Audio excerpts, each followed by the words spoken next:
ہم سب کو بتانا چاہ رہے ہیں کہ جس طریقے سے گزشتہ کئی ماہوں سے پی ٹی آئی اور اس کے ورکر سپورٹروں کے ساتھ جو زیادتیاں کی جا رہی ہیں، پی ٹی آئی کا عزم مستحکم ہے، خان صاحب ڈٹے ہوئے ہیں، اور خان صاحب کا یہی پیغام ہے کہ انشاءاللہ ہم آخری بال تک لڑیں گے، ہم آخری بال تک اپنا جدوجہد جاری رکھیں گے۔ ہمارا اسٹرگل رول آف لا کے لیے، قانون کی بالادستی کے لیے، ہمارا اسٹرگل جمہوریت کے لیے، ہمارا اسٹرگل انصاف کے لیے، ہمیں عدالتوں سے توقع ہے، انشاءاللہ تعالی وہ انصاف کریں گے۔ ہم سپریم کورٹ سے پرزور مطالبہ کرتے ہیں کہ شاہ محمود قریشی صاحب کو جس گراؤنڈ پہ بیل دی گئی ہے، آپ کائنڈلی سو موٹو لے لیں اس بات کے تہہ تک جائیں کہ جس کو بیل ملی، جس کے خلاف کوئی ایک بھی کیس نہیں بنا، اس کو راتوں رات 12 کیس میں کیسے شامل کیا گیا۔ جس طریقے سے لوگوں سے پیپر چینے گئے، جس طریقے سے لوگوں کو زدوکوب کیا گیا، جس طریقے سے جمہوریت کے اس پروسیس الیکشن سے ان کو باہر رکھا گیا، اس پہ بھی سپریم کورٹ ضرور اپنی عدالت لگائے۔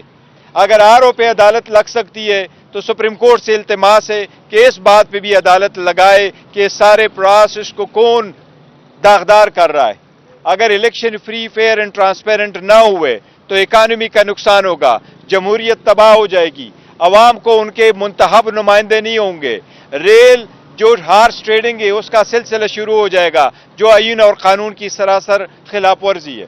ہم عدالت سے امید کرتے ہیں کہ انشاءاللہ تعالی انصاف کے تقاضوں کو پورا کرتے ہوئے اس معاملے میں ضرور انشاءاللہ تعالی کوئی اقدام کرے گی۔ لیکن ہم پی ٹی آئی کے ورکر سپورٹر کو یہ پیغام دینا چاہتے ہیں کہ آپ اپنے حوصلہ رکھیں، آپ پرامن رہے، اپنے اسٹرگل میں رہے۔ ان سخت حالات کے باوجود آپ کے سب سے زیادہ لوگوں نے نامینیشن پیپر فائل کر دی ہے۔ انشاءاللہ تعالی آپ مضبوط رہیں۔ خان صاحب کا یہی پیغام ہے کہ اپنا اسٹرگل رہے اور پرامن رہے، انشاءاللہ تعالی جیت آپ کی ہوگی۔ اگر آپ کا کوئی کوشچن ہو تو جی یہ بتائیے گا، اس وقت جو سب سے بڑی لوگوں کی نظر ہے یا پی ٹی آئی کی نظر ہے وہ بیسیکلی یہ کہ خان صاحب کیا الیکشن کنٹیسٹ کر سکیں گے، اس وقت کیا پوزیشن ہے لیگلی؟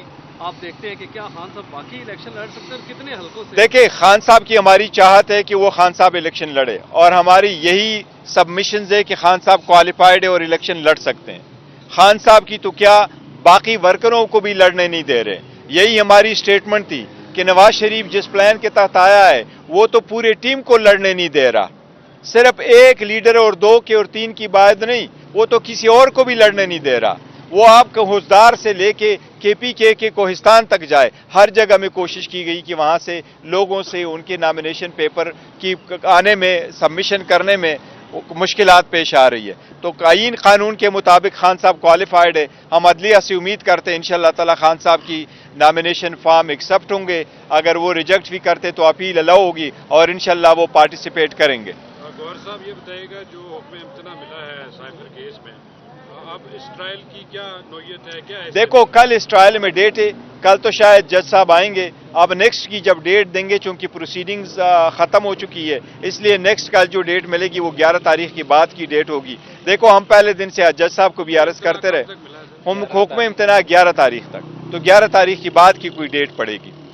تو گور صاحب یہ بتائیے گا، جیسا آپ نے گزشتہ جو سٹیٹمنٹ دی کہ وہ تمام لوگ جنہوں نے پریس کانفرنس کر کے پی ٹی آئی کو چھوڑا ہے ان کو پارٹی ٹکٹ نہیں ملے گا، جبکہ یہ بالکل صحیح ہے۔ چیئرمین بننے سے پہلے یہ بیانیہ تھا کہ ان کو زور زبردستی کے ساتھ جو ہے وہ پیچھے دھکیلا گیا، ان کے لیے نرم گوشہ تھا۔ نہیں، دیکھیں، ہماری 2 چیزیں، نہیں ہماری 2 چیزیں، وہ ہم نے ایک پالیسی سٹیٹمنٹ یہ بھی دی ہے اور وہ بھی تھی۔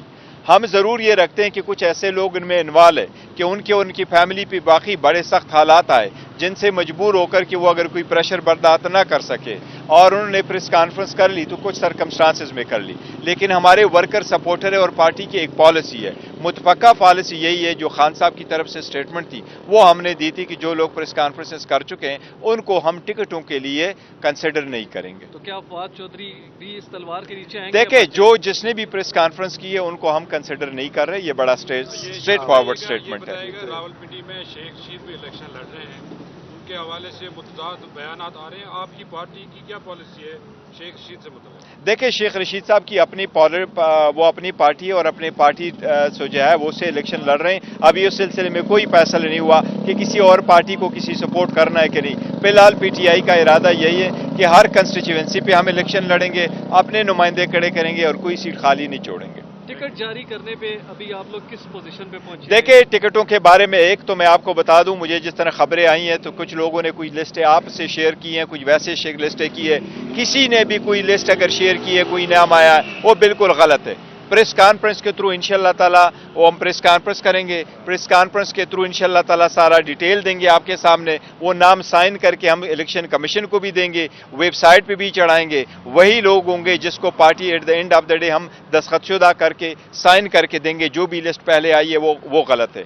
दूसरी बात यह कि हम इलेक्शन जो टिकट्स है वो फाइनल कर रहे हैं 2-4 दिनों में, और उस पर कोशिश कर रहे हैं, और उससे कंसल्टेशन हमारी जारी है और ऑलमोस्ट फाइनल हो चुके हैं। इंशाल्लाह 1-2 दिनों में फैसला भी हो जाएगा। 9 मई के बाद बहुत से आपके लीडर और कारकुनान जो हैं वो रूपोश हैं। उसकी बड़ी वजह यही है कि जो उनके खिलाफ इक़दाम हो रहे हैं, उनके लिए आप लोग कब कोई ऐसा कोई पैनल क्रिएट करेंगे कि देखिए, हमारे जितने भी लीडर थे वो लीडरों ने जहां जहां थे, लीडर और वर्कर सपोर्टर सब ने अपने नॉमिनेशन पेपर फाइल कर दिए हैं। जिन लोगों पे केसेस थे वो बाहर आ चुके हैं और अदालत को जा चुके हैं और अदालतों से रिलीफ ले चुके हैं, या अगर वो नहीं है तो वो कल परसों में मुताल्लिका अदालतों में जाकर के अपने आप को सरेंडर करेंगे। और हम तो पहले दिन से कहते रहे कि देखिए, अगर इतना बड़ा वकूआ अगर आप समझते हैं इसमें 10,000 लोग इन्वॉल्व है, तो हमारा पहले दिन से यही है कि इसकी आप इंक्वायरी करो और करो। लेकिन जिस पे भी कोई पर्चा है, लेट्स सपोज कल तक हमें नहीं पता था किसी एक को भी कि शाह साहब 12 और एफआईआर में भी मतलूब है। कल पता चला रात को कि शाह साहब और केसेस में भी इन्वॉल्व है। तो ये पता नहीं किसने ऐसे एफआईआर होगी जिसमें हमारी लीडरशिप इन्वॉल्व है। कल तक जितने केसेस थे, लीडरशिप को जितने भी केसेस का पता है, वो मुतालिका हाई कोर्टों में जा रहे हैं और वहां से प्रोटेक्टिव बेल लाके मुतालिका कोर्टों में पेश होंगे। ये बताइएगा ये बताइएगा कि शाह महमूद कुरैशी जब इमरान खान साहब से तफ्तीश के लिए रावलपिंडी पुलिस और पंजाब के दीगर डिस्ट्रिक्ट से पुलिस आती रही है, तो उस दौरान बाकायदा तौर पर शाह महमूद कुरैशी साहब से भी तफ्तीश होती रही है। तो शाह महमूद साहब, उनके वकला या उनकी फैमिली को कैसे इस बात का इल्म नहीं था कि शाह महमूद साहब 9 मई के वाक़यात में नॉमिनेट हो? देखिए, किसी भी केस में न कोई आईओ आया, न कोई पुलिस अफसर आया, न शाह महमूद कुरैशी साहब से इस किसी जो एफआईआरों में कल जिसका तस्करा हुआ है, न उनमें उन्होंने शामिल तफ्तीश करके किया है। ये तो उनका तस्करा है कि किसी के स्टेटमेंट पे उनको इन्वॉल्व किया गया और नॉमिनेट किया गया है। शाह साहब जितने अरसा तक यहाँ रहे हैं, मेरे इल्म के मुताबिक उससे कोई ऐसी तफ्तीश नहीं की गई थी इन केसेस के मामले में। न ही उनको और उनके खानदान को पता था कि किसी एक केस में वो इन्वॉल्व भी है, इन्वॉल्व कराया गया है। ये बताइएगा, बल्ला आपको वापस मिला है। साइफर केस में दोनों मुलजमान की जमानतें हो चुकी हैं। अब आपको साइफर केस में हुक्म इम्तना भी मिला है। अदालतों से तो आपको रिलीफ मिल रहा है। अल्हम्दुलिल्लाह। जो असल प्रोसेस है इलेक्शन का, इलेक्शन कमीशन से मुतमईन है आप जो उनकी कारकर्दगी? देखो, इलेक्शन कमीशन की कारकर्दगी से कोई मुतमईन नहीं है। अगर मुतमईन होते तो देखो, ये केयर टेकर सट हम हमारे साथ ये ज्यादतियां कर रही है। कल जिस तरीके से शाह महमूद कुरैशी साहब को आपने धक्के दिए, ये तो ये कौम की रिवायात खत्म हो चुकी है। इसके साथ आपने उसके स्टेटस का ख्याल नहीं रखा। जितना अरसा वो पार्लियामान में रहे, अपने लोगों की नुमाइंदगी करते रहे, आपने उसका ख्याल नहीं रखा। जितने अरसा से पूरे दुनिया के फोरम पे वो इस मुल्क को रिप्रेजेंट करता रहा, आपने उसका भी ख्याल नहीं रखा। बल्कि हमारे रिवायात भी हैं, हम अपने बुजुर्गों का ख्याल रखते हैं और वो एक जगह का सजादा नशीन है, हम उनके वैसे भी बड़ा इज्जत करते हैं, आपने उसका भी ख्याल नहीं रखा। मेरा ख्याल है ये केयर टेकर सेटअप सारी अकदार बुला बेटी है, और ऐसे बेअकदार हुकूमत से आपको क्या तवक्को होगी कि वो फ्री फेयर ट्रांसपेरेंट इलेक्शन करेंगे? ये इलेक्शन की कमीशन की जिम्मेदारी है कि उस सिलसिले में वो इकदाम करे। इलेक्शन कमीशन को और इकदाम करने चाहिए ताकि फ्री एंड फेयर इलेक्शन कराए। इलेक्शन कमीशन को ग्राउंड पे होना चाहिए ताकि वो खुद भी ये जो वाकयात हो रहे हैं उसको देख ले। शुक्रिया जी, थैंक यू।